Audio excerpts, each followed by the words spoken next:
The main interest of a city, historically, is it's a place where people can meet together, have conversations together, and live outside. So during 50 years, it has been finished because cars are things very strange, where people cannot communicate. So the most inclusive things that you can do for the future is to going back to the past of the cities, which is a place where people can make serendipity encounters and have conversation with one another. The main question today is what you do with public space and how you organize a more inclusive organization of the public space. I think that all the people who are living in big metropolis, not only in Paris but in other cities, are very conscious of what is at stake with climate change.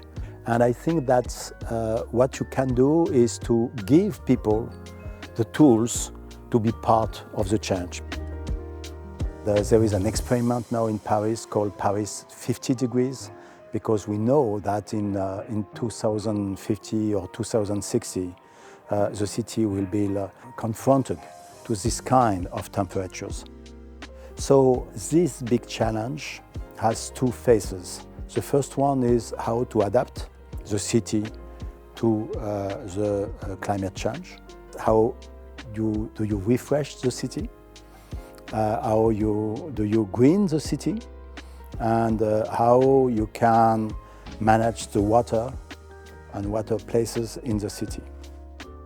You have also the social challenge and how you manage the fact that a city needs to be mixed socially and functionally. And there is a third challenge, which is the connection of the big city with all the environment. How you can manage a strong relationship and a fine, good relationship between the big city, the metropolis, and the rest of the territory is also one of the most interesting and most difficult challenge for the future. So you need to see what could happen in the 20 next years, because every change in a city is very slow and you need a lot of time to transform a city.